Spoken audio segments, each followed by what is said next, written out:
O sol começava a se pôr no horizonte pantaneiro, pintando o céu com tons alaranjados que se refletiam nas águas calmas do rio Cuiabá.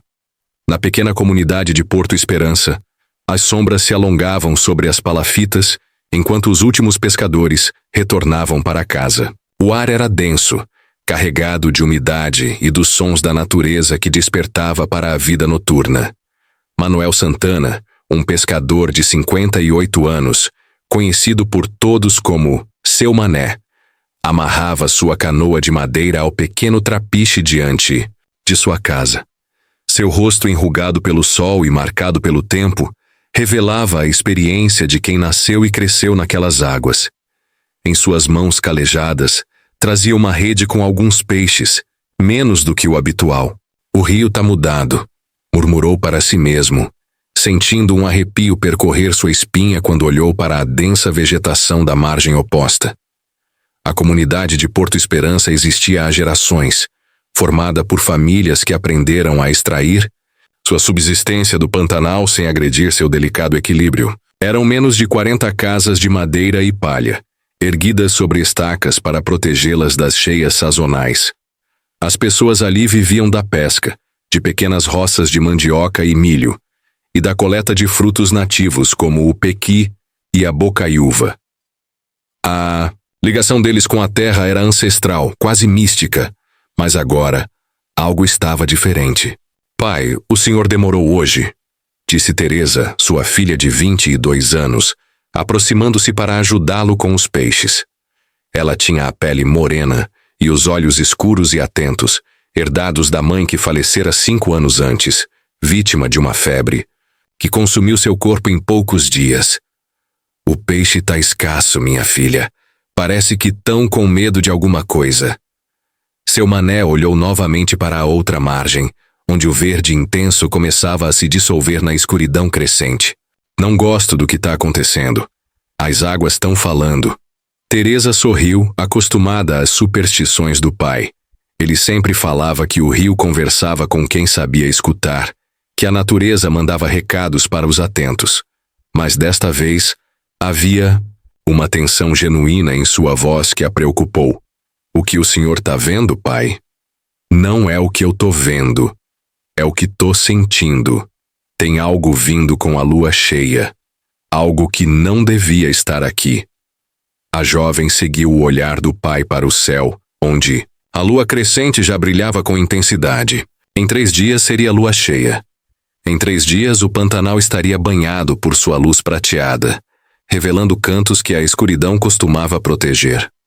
Na casa de Dona Zuleide, a única parteira e curandeira da comunidade, um grupo de moradores se reunia para o tradicional café da noite. Era um ritual que se repetia quase diariamente. Pessoas de todas as idades se juntavam para compartilhar histórias, preocupações e, principalmente, para ouvir a sabedoria dos mais velhos. "João Pescador não voltou hoje", comentou Dona Zuleide enquanto servia café em canecas de metal. Seu rosto enrugado carregava a serenidade de quem já viveu muitas vidas em uma só.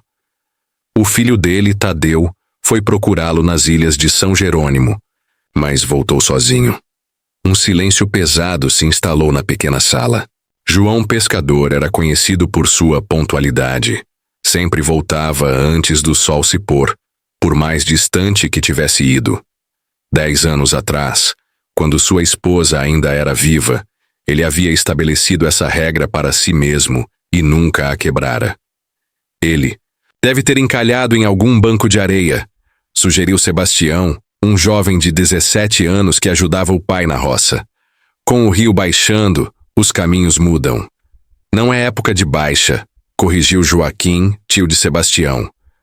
"As águas estão subindo, não baixando. E João conhece cada canto desse rio como a palma da mão." "O que você acha, seu Teófilo?"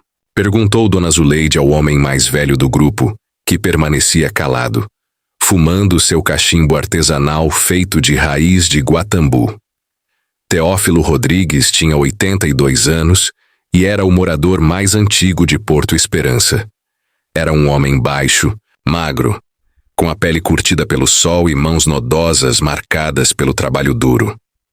Seus olhos, porém, permaneciam penetrantes e alertas, como se enxergassem além do visível. Acho que precisamos respeitar os sinais, respondeu com sua voz grave e pausada. Faz tempo que não vejo pegadas como aquelas perto da minha canoa. Que pegadas, seu Teófilo? Perguntou Sebastião, inclinando-se para a frente com interesse. Grandes. Demais para ser de onça. Fundas demais para ser de homem.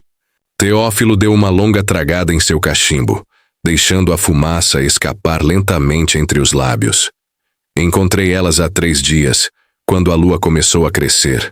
Seguiam até a margem e sumiam na água, como se o que as deixou tivesse mergulhado no rio. Dona Zuleide fez o sinal da cruz e murmurou uma breve oração.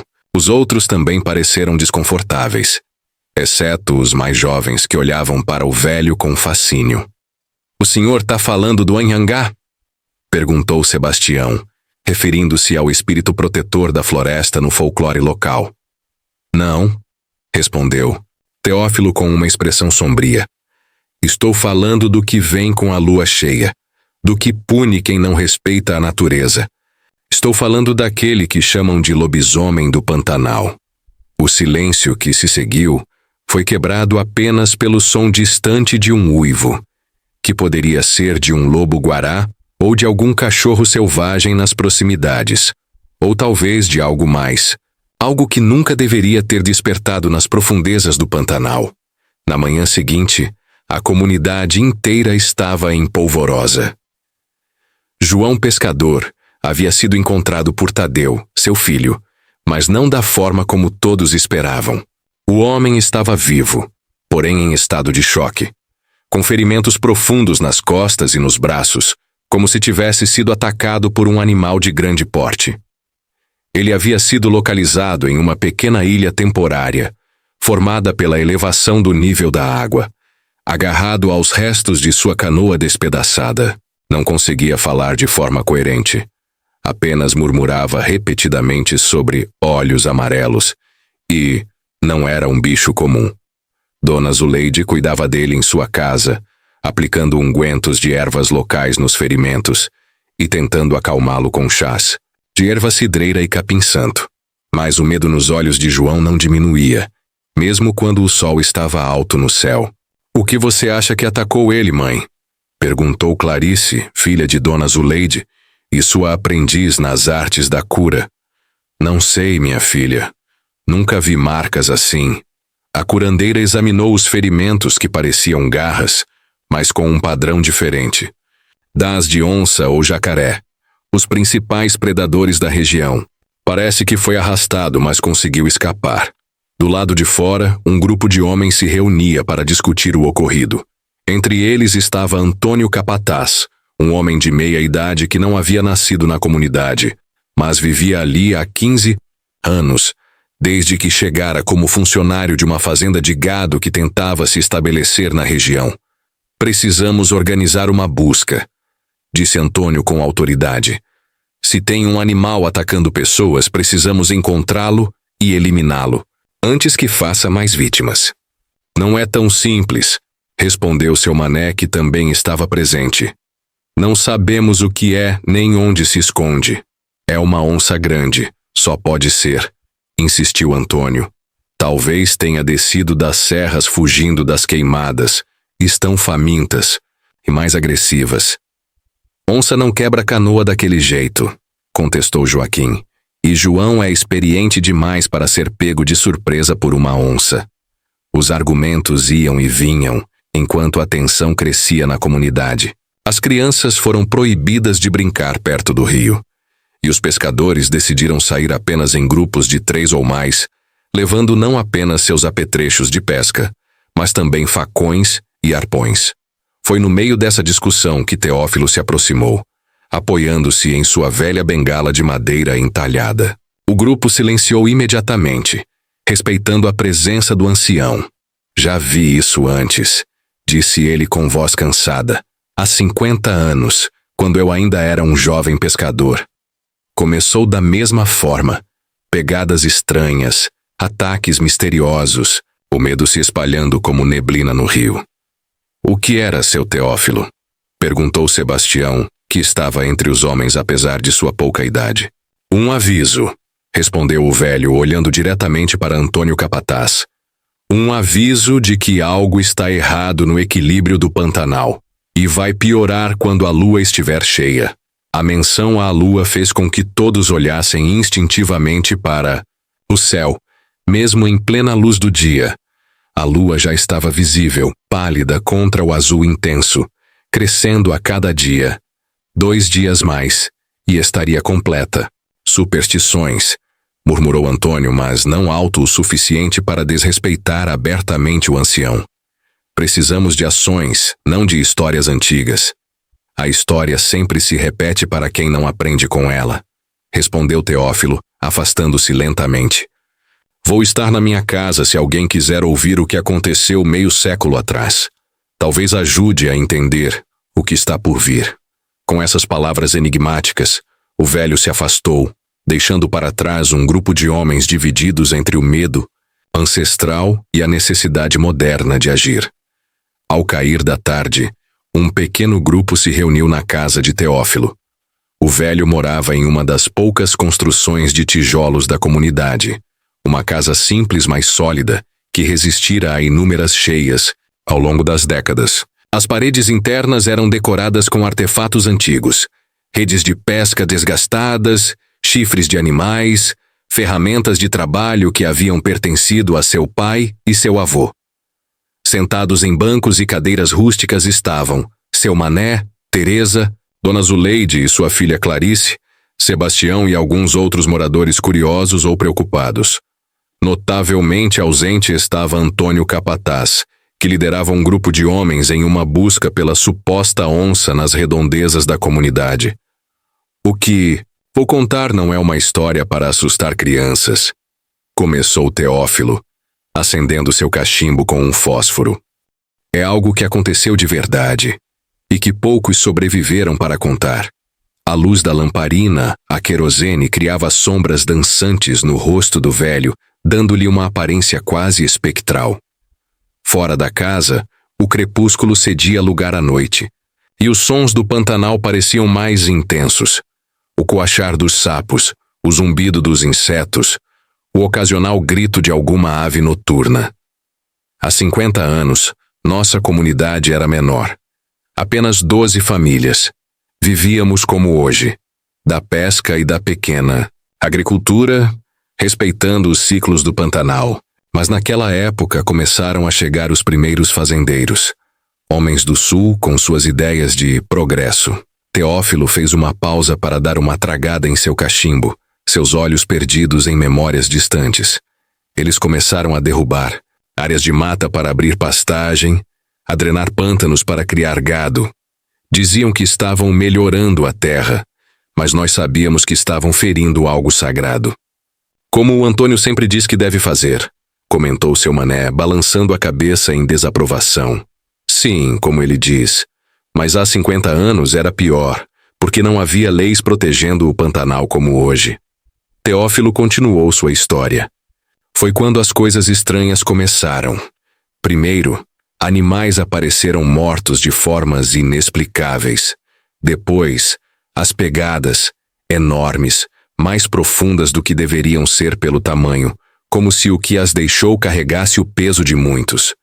Teresa sentiu um arrepio percorrer sua espinha ao lembrar das palavras de seu pai sobre as pegadas encontradas recentemente.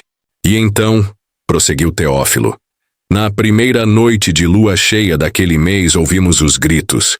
Vinham do acampamento dos trabalhadores da fazenda, a cerca de 1 hora de barco daqui. Quando chegamos lá na manhã seguinte, encontramos carnificina. Silêncio na sala era absoluto. Até mesmo os sons externos pareciam ter diminuído, como se a própria natureza estivesse escutando a história. 3 homens mortos, despedaçados como se tivessem sido atacados por algo com força inumana. Os outros haviam fugido, abandonando tudo, e havia pegadas por toda parte, as mesmas pegadas grandes, mas desta vez misturadas com outras, menores, mais parecidas com patas de um animal, mas não como as de qualquer animal que conhecêssemos. O lobisomem, sussurrou Sebastião quase inaudível. O velho assentiu lentamente. Foi o que concluímos. Não o lobisomem das lendas do sul, mas algo diferente. Algo nascido aqui, no coração do Pantanal. Algo que surgiu para proteger o equilíbrio, que estava sendo ameaçado. Como assim nascido aqui? Perguntou Clarice, inclinando-se para a frente com interesse. Como aprendiz de curandeira, ela conhecia muitas das lendas locais, mas esta parecia diferente. Dizem que foi um dos primeiros moradores destas terras, um homem que amava o Pantanal mais do que a própria vida. Quando viu os primeiros sinais de destruição, fez um pacto com os espíritos da natureza.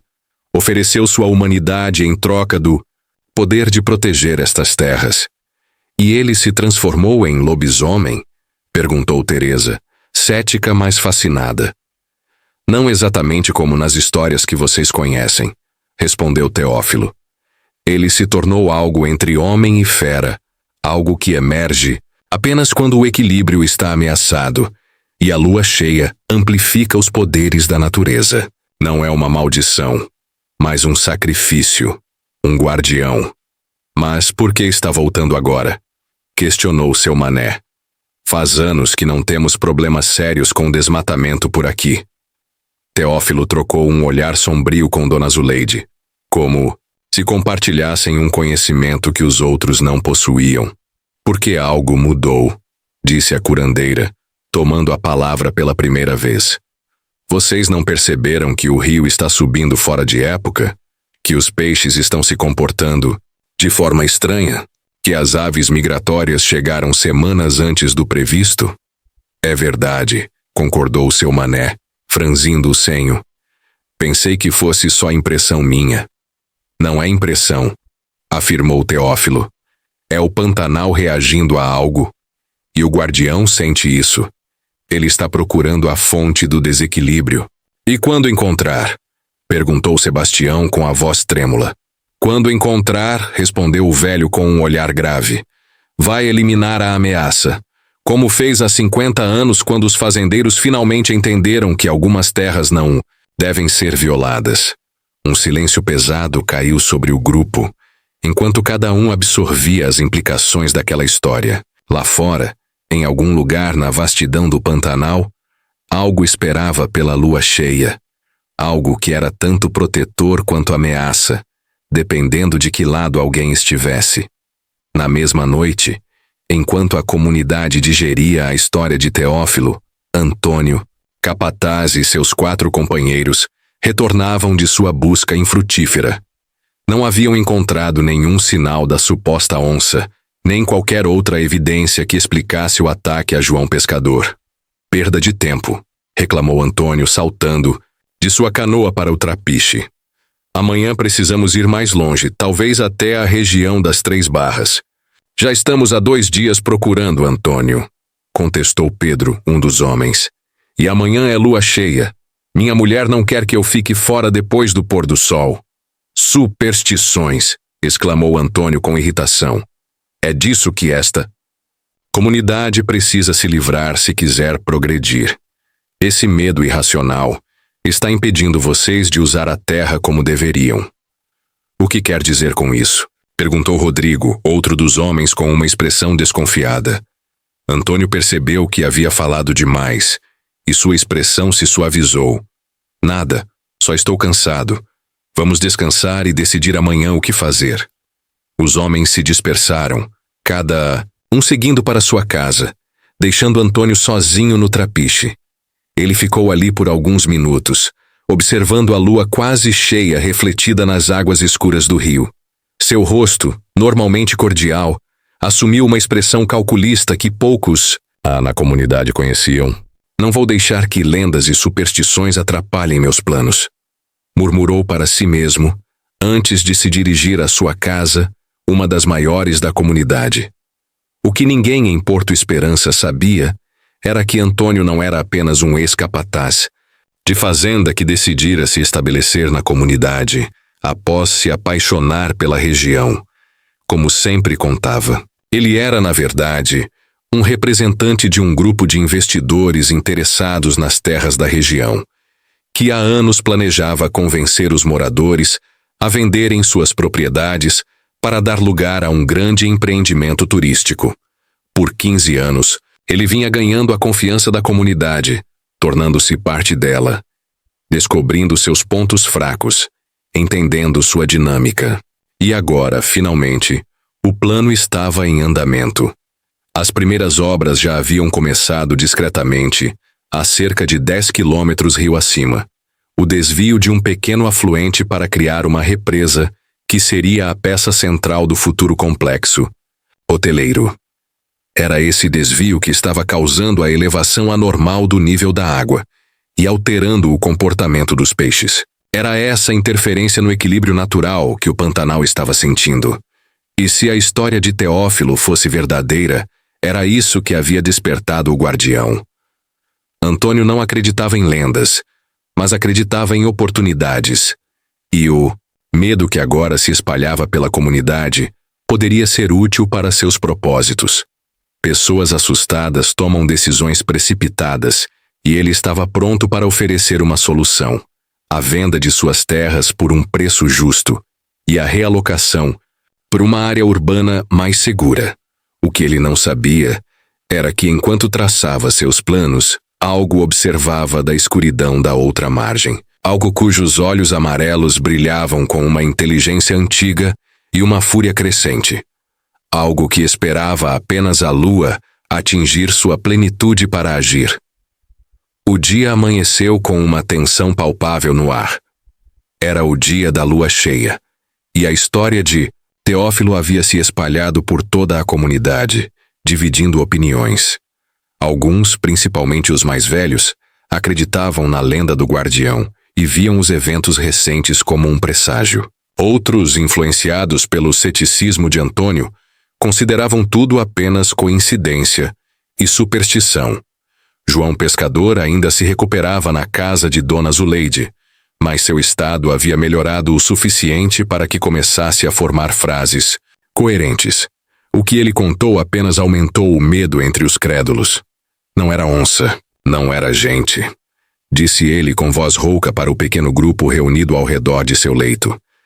Era grande como um homem, mas se movia como um animal, e os olhos, amarelos como a lua. Onde isso aconteceu exatamente, João? Perguntou seu mané, que estava entre os visitantes, perto da Ilha do Cedro, onde o rio faz a curva.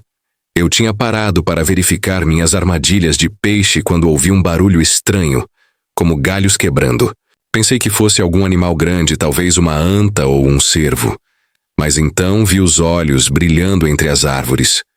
João fechou os próprios olhos, como se tentasse afastar a memória. Tentei voltar para a canoa, mas era tarde demais. Aquilo se moveu tão rápido. Saltou da margem direto para minha embarcação. Lembro de ver algo como um homem, mas coberto de pelos, com braços longos demais e garras em vez de mãos. E como você escapou? Perguntou Clarice, que ajudava sua mãe a trocar os curativos dos ferimentos. Não sei ao certo. Acho que caí na água quando a canoa virou. A criatura veio atrás de mim, me agarrou pelas costas. Pensei que era meu fim, mas então algo aconteceu. Parecia que estava me cheirando, como se quisesse confirmar quem eu era. E então, me soltou. Esta última revelação causou murmúrios entre os presentes. Se a criatura estava apenas atacando indiscriminadamente, por que teria soltado João? Conseguiu ver mais algum detalhe? Insistiu seu mané. João balançou a cabeça. Estava escuro demais. Só lembro dos olhos e de algo como uma mistura de lobo com homem. Nunca vi nada parecido em toda a minha vida no Pantanal. Dona Zuleide fez um gesto para que encerrassem as perguntas, preocupada com o estado de seu paciente. Os visitantes se retiraram, levando consigo mais perguntas do que respostas. Do lado de fora, Teresa esperava por seu pai. Ela havia ficado inquieta durante toda a noite, pensando na história contada por Teófilo e nas mudanças que ela mesma havia notado no comportamento do rio e dos animais. Pai, preciso te falar uma coisa, disse ela, quando seu mané saiu da casa da curandeira. É sobre a Ilha do Cedro. O que tem ela, filha? Lembra quando fomos lá mês passado para coletar frutas? Eu vi algo estranho na margem norte. Parecia uma construção começando. Algumas estacas no chão, materiais cobertos com lonas. Seu mané franziu o senho. A Ilha do Cedro era uma área preservada. Ninguém deveria estar construindo nada lá. Tem certeza do que viu? Absoluta. Na hora pensei que fosse algum pescador construindo um abrigo temporário, mas depois do que ouvimos do seu Teófilo e do que aconteceu com o João justamente lá, o velho pescador assentiu lentamente. Precisamos verificar isso. Mas não, hoje. Não com a lua cheia chegando. Hoje é exatamente quando precisamos ir, pai, insistiu Teresa. Se a história do guardião for verdadeira, ele vai agir esta noite. E se houver alguém naquela ilha, quem poderia estar construindo algo lá sem a comunidade saber? Teresa hesitou por um momento antes de responder. Tenho minhas suspeitas. Antônio tem agido estranho ultimamente, sempre falando sobre progresso e usar melhor as terras. Seu mané pensou nas implicações. Antônio era respeitado na comunidade, mas sempre fora um defensor de ideias mais modernas sobre o uso da terra, muitas vezes entrando em conflito com as tradições locais de preservação. Vou reunir alguns homens de confiança e iremos verificar, decidiu ele. Você fica aqui. Não, pai, vou com vocês. Conheço o local. Exato, e mais olhos podem ser úteis. Relutante, seu mané concordou. Eles combinaram de partir após o almoço, quando Antônio estaria ocupado em uma reunião com alguns jovens da comunidade para discutir melhorias na escola local. Uma das muitas iniciativas que ele havia proposto, nos últimos anos, sempre se posicionando como um líder progressista. À medida que o dia avançava, as nuvens começaram a se acumular no horizonte. Uma tempestade se aproximava, o que não era incomum naquela época do ano, mas parecia particularmente oportuna naquele dia de lua cheia. O ar estava carregado de eletricidade, como se a própria natureza estivesse em estado de alerta. Às 2 da tarde, seu mané, Teresa e 3 pescadores de confiança, Joaquim, Benedito e Rafael, partiram discretamente em 2 canoas, equipados com facões, remos extras e uma antiga espingarda de caça que pertencia a Joaquim. A Ilha do Cedro ficava a cerca de 1 hora de viagem rio acima, perto do local onde João havia sido atacado. Era uma formação natural relativamente grande, coberta por vegetação densa e habitada por diversas espécies animais. Para a comunidade de Porto Esperança, era um local sagrado, onde apenas se extraía o necessário e com respeito aos ciclos naturais. À medida que se aproximavam, Teresa apontou para a margem norte da ilha. Ali, pai, por trás daquelas árvores mais altas. Seu mané estreitou os olhos e então viu estacas de madeira tratada, uma área limpa de vegetação, o que parecia ser o início de uma fundação de concreto. Isso é uma construção grande, murmurou ele. Não é apenas um abrigo de pescador. Eles atracaram as canoas em um ponto discreto e caminharam cautelosamente pela margem até chegarem ao local. O que encontraram confirmou suas suspeitas. Era o início de uma construção significativa, com marcações no solo, indicando uma área muito maior do que qualquer casa na comunidade. Olhem isso! Chamou Rafael, apontando para algumas caixas cobertas com lonas. Ele removeu uma delas, revelando equipamentos de construção modernos, sacos de cimento e até mesmo uma pequena bomba d'água. Tem mais coisa aqui, disse Teresa, examinando um tubo de PVC de grande diâmetro, meio enterrado no solo. Parece parte de um sistema de drenagem ou desvio de água. Seu mané sentiu a raiva crescer em seu peito. Alguém estava planejando uma intervenção significativa no ecossistema da ilha, sem o conhecimento ou aprovação da comunidade. E agora, com as informações de Teresa, as peças começavam a se encaixar. O comportamento estranho do rio, os peixes assustados, a alteração nos padrões migratórios das aves. Precisamos descobrir quem está por trás disso, disse ele, já suspeitando da resposta. Acho que posso ajudar com isso, respondeu Joaquim, erguendo o que parecia ser uma prancheta com documentos. Encontrei ali, dentro daquela caixa de ferramentas. O grupo se reuniu em torno do objeto. Os papéis continham plantas detalhadas do que parecia ser um complexo turístico. Hotel, restaurante, área de lazer, tudo projetado para se integrar à paisagem do Pantanal, mas claramente alterando de forma significativa o ambiente natural. E lá, no cabeçalho dos documentos, estava o nome de uma empresa de desenvolvimento, Progresso Sustentável Limitada, e a assinatura de um representante, Antônio Mendes, o mesmo Antônio Capataz que há 15 anos vivia entre eles, ganhando sua confiança. Aquele filho da mãe, murmurou Benedito. Estava nos enganando esse tempo todo.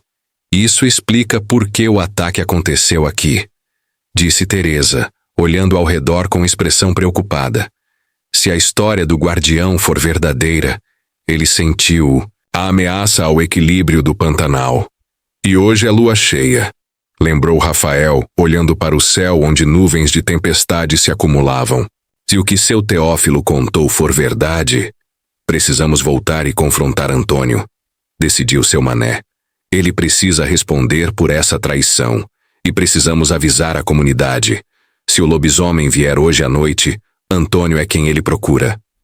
Nuvens escureceram o céu ainda mais, e os primeiros trovões soaram ao longe, como se o próprio Pantanal manifestasse sua fúria contra aqueles que ameaçavam seu equilíbrio.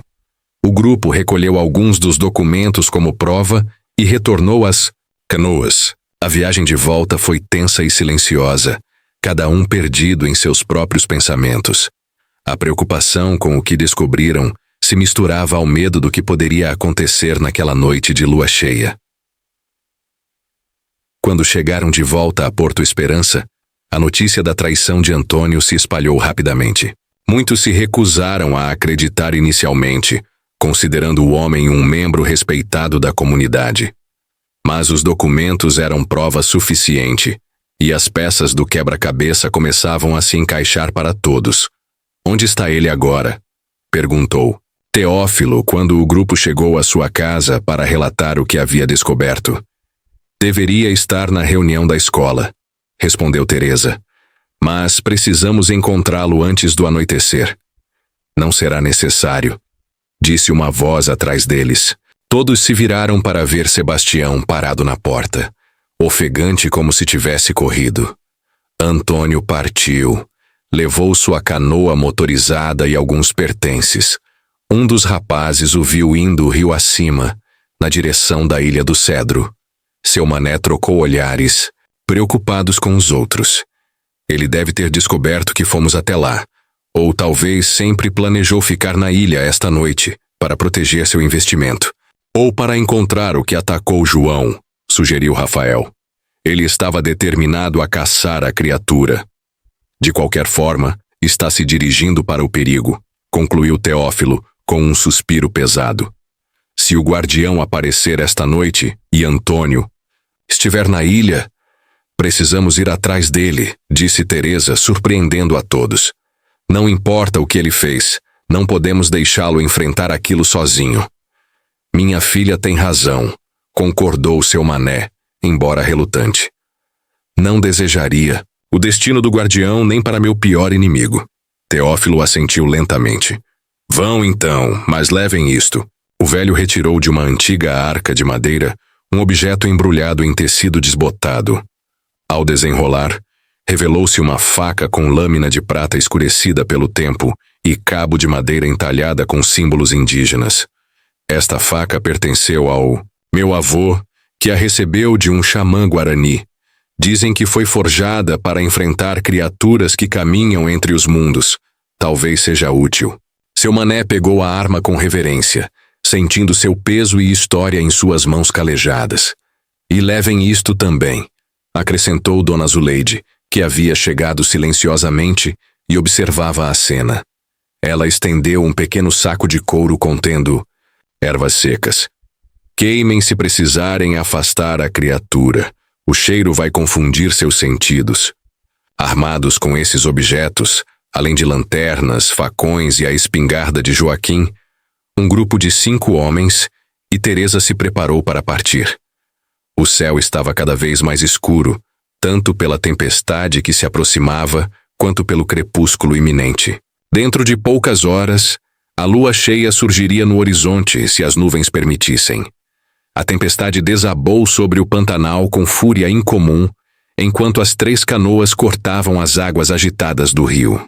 Relâmpagos ocasionais iluminavam o céu, revelando brevemente a paisagem selvagem ao redor.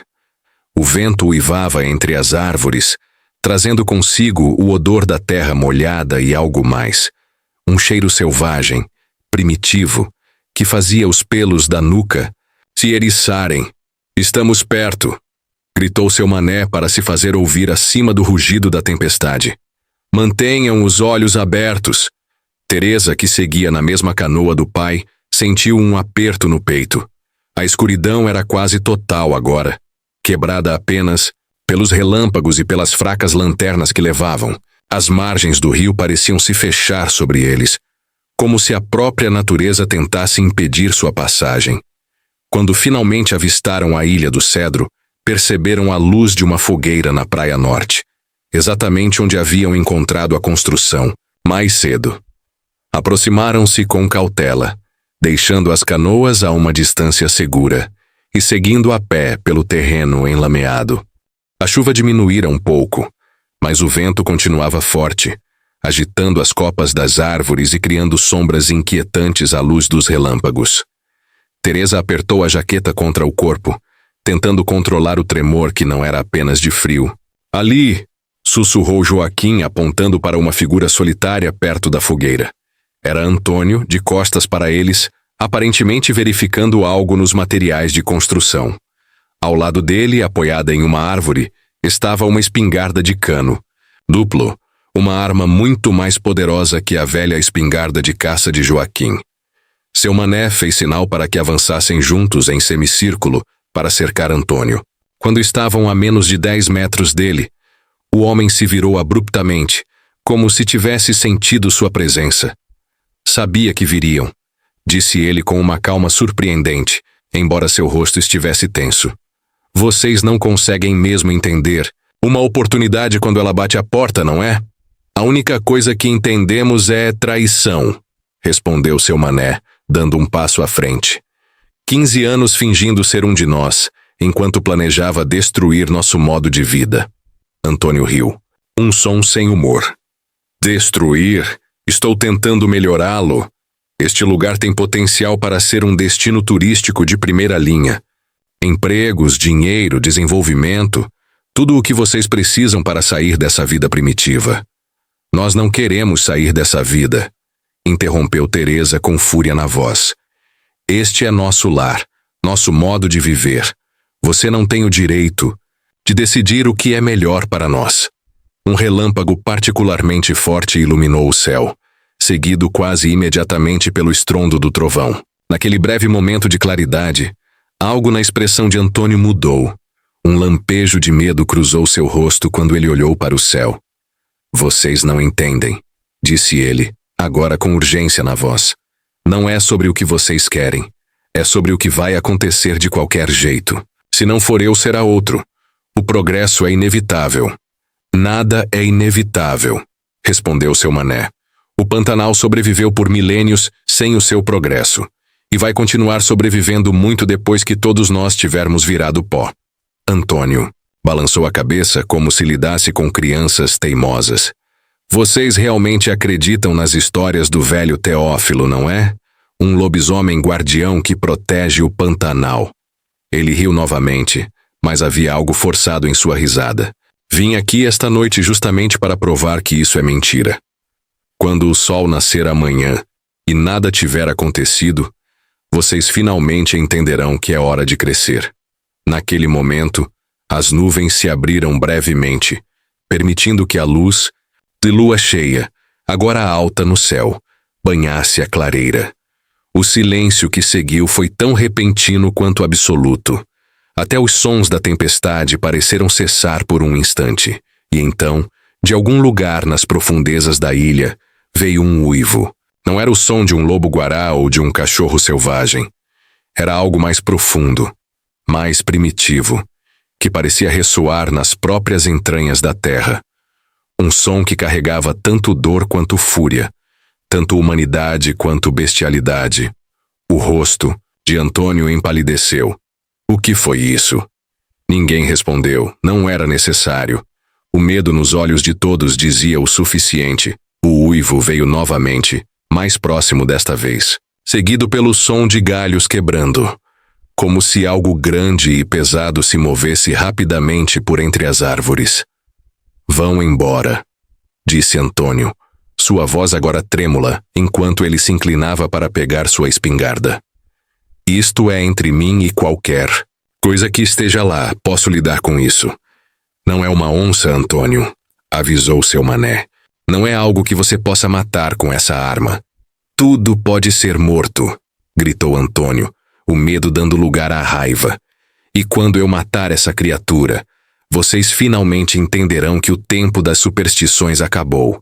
Mas Teresa, olhando para além dele, para a escuridão da floresta, viu algo que fez seu sangue gelar. 2 olhos amarelos, brilhantes como a própria lua, observavam do limite das árvores. E então, algo começou a emergir das sombras. Era alto, muito mais alto, que um homem normal, com o corpo curvado para frente de forma não natural. Coberto por uma pelagem escura e densa, possuía membros longos e musculosos que terminavam em garras afiadas. Mas o mais perturbador era o rosto, uma mistura grotesca de traços humanos e lupinos, com um focinho alongado de onde brotavam presas amareladas e olhos que brilhavam com uma inteligência antiga e implacável. Antônio se virou lentamente, sentindo a presença atrás dele, e deixou escapar um grito abafado quando viu a criatura. Com mãos trêmulas, ergueu a espingarda e disparou os 2 canos em rápida sucessão. Os tiros ecoaram pela noite, mas a criatura apenas cambaleou para trás, antes de soltar um rugido que era mais de raiva que de dor. Os ferimentos em seu peito, visíveis à luz da fogueira, começaram a se fechar quase instantaneamente. "Corram!" gritou seu mané, empurrando Teresa para trás. "Voltem para as canoas." Mas era tarde demais. Com um movimento rápido demais para olhos humanos acompanharem, a criatura avançou, derrubando Antônio no chão. A espingarda voou para longe, inútil agora. Os outros homens tentaram reagir. Joaquim disparou sua velha espingarda, mas a criatura mal pareceu notar. Rafael e Benedito avançaram com seus facões, apenas para serem arremessados para longe com um movimento casual do braço da besta. Antônio gritava agora, um som de puro terror enquanto a criatura o segurava pelos ombros, seu rosto bestial a centímetros do dele. Parecia estar estudando sua presa, como se procurasse algo em seus olhos aterrorizados. Foi nesse momento que Teresa, ignorando o grito de seu pai, avançou. Em suas mãos estava o saco de ervas que Dona Zuleide havia lhes dado. Com um movimento rápido, ela o atirou na fogueira próxima. Uma fumaça densa e de odor pungente se ergueu imediatamente, carregada pelo vento na direção da criatura. O efeito foi instantâneo. O lobisomem soltou Antônio e recuou, sacudindo a cabeça como se estivesse atordoado, seus olhos amarelos piscando em confusão. "A faca, pai!" gritou Teresa. "Use a faca de prata!" Seu mané, que havia caído ao tentar proteger a filha, agora se erguia com a antiga faca de Teófilo em mãos. Ele avançou, aproveitando a desorientação momentânea da criatura, e se colocou entre ela e Antônio. "Não queremos lutar contra você, guardião", disse ele, surpreendendo a todos com a firmeza de sua voz. "Sabemos por que você está aqui. Sabemos o que ele fez. Mas não é assim que resolvemos as coisas." A criatura pareceu hesitar, seus olhos amarelos fixos em seu mané. Havia algo naquele olhar, uma fagulha de compreensão, quase humana, que contrastava com a ferocidade bestial de seu corpo. "O equilíbrio será restaurado", continuou o velho pescador, mantendo a faca erguida. Nós mesmos cuidaremos disso. Esta construção será desmantelada. O rio voltará ao seu curso natural, e ele enfrentará a justiça dos homens pelo que fez. A criatura emitiu um rosnado baixo, seus olhos se movendo de seu mané para Antônio, que permanecia caído no chão, paralisado de medo. Por um momento, pareceu que as palavras não haviam surtido efeito. Então, lentamente, o lobisomem recuou, um passo e outro, até que estava na borda da clareira, suas feições parcialmente ocultas pelas sombras.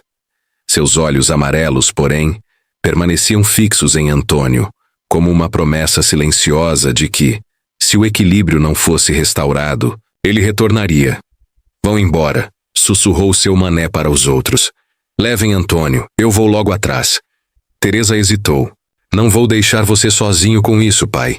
Faça o que eu digo. Leve os outros. Preciso ter certeza de que ele não vai nos seguir. Relutantemente, Teresa ajudou Joaquim a levantar Antônio, que parecia em estado de choque.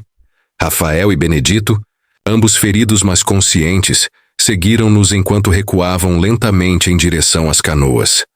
Seu mané permaneceu sozinho na clareira, a faca de prata ainda erguida, seus olhos nunca deixando os da criatura. Quando os outros desapareceram na escuridão, ele finalmente falou novamente. Sei o que você é. Sei por que faz isso. Mas hoje não é necessário. Nós protegeremos o Pantanal. É nossa casa também. A criatura inclinou a cabeça como se considerasse suas palavras.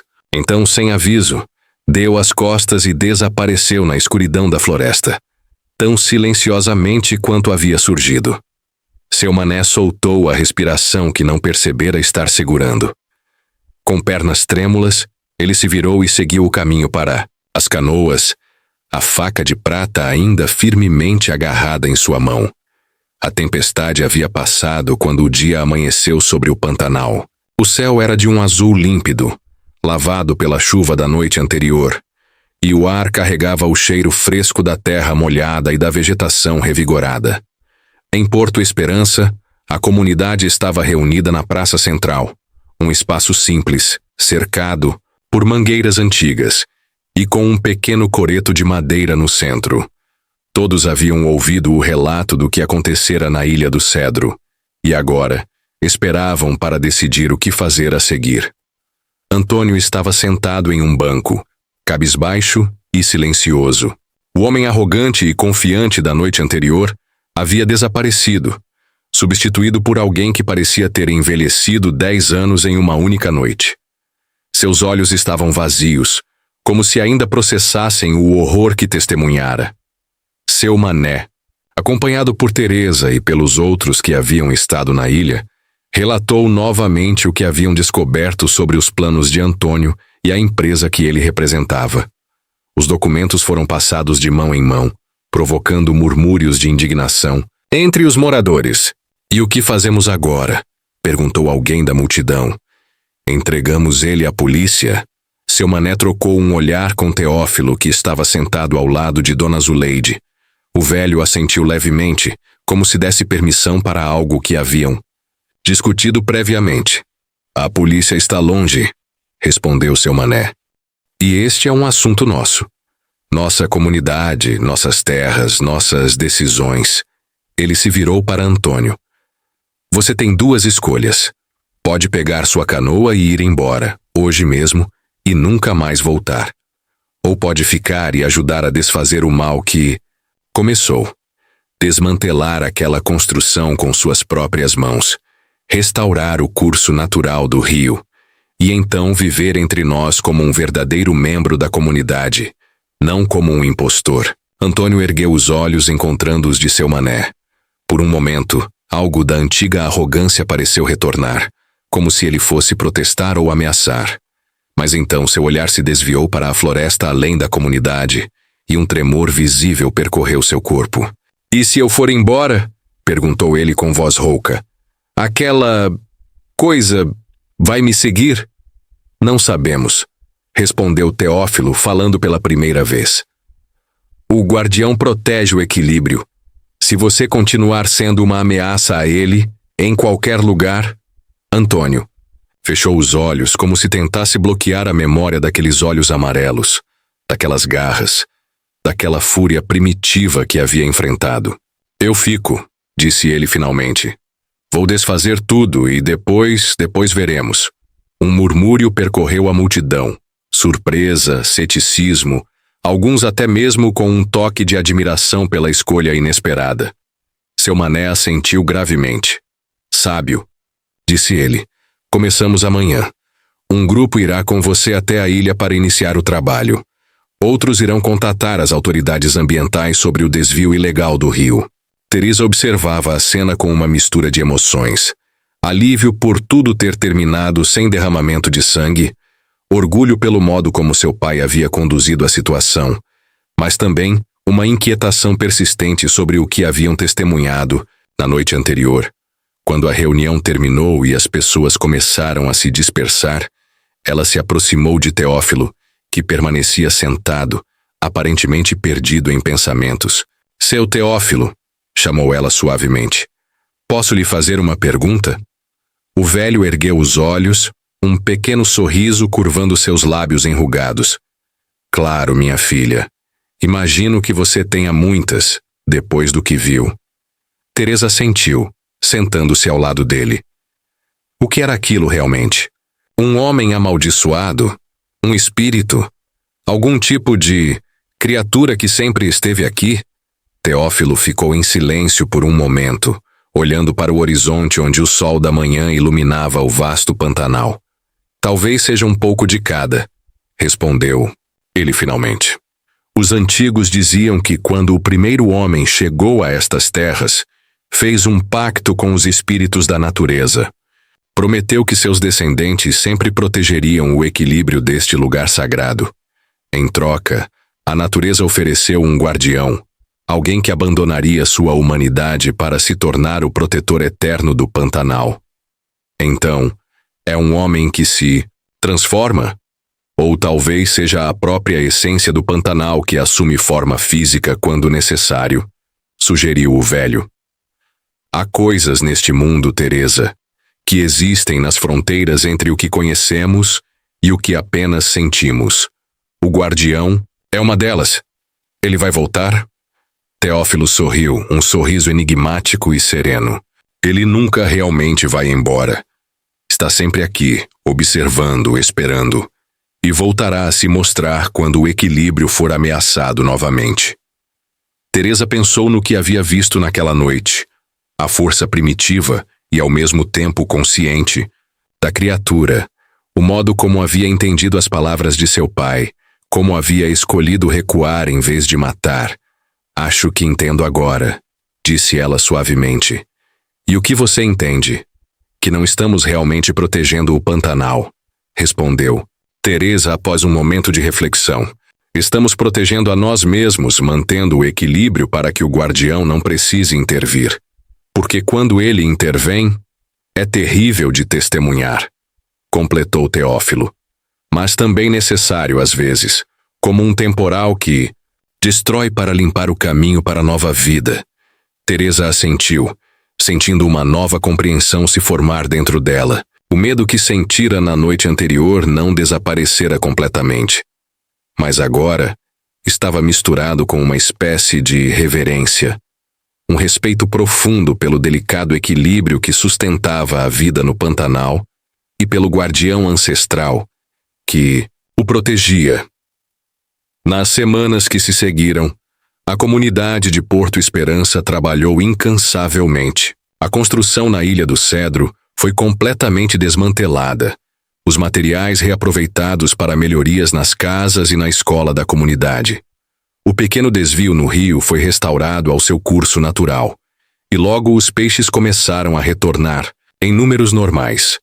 Antônio, para surpresa de muitos, cumpriu sua palavra.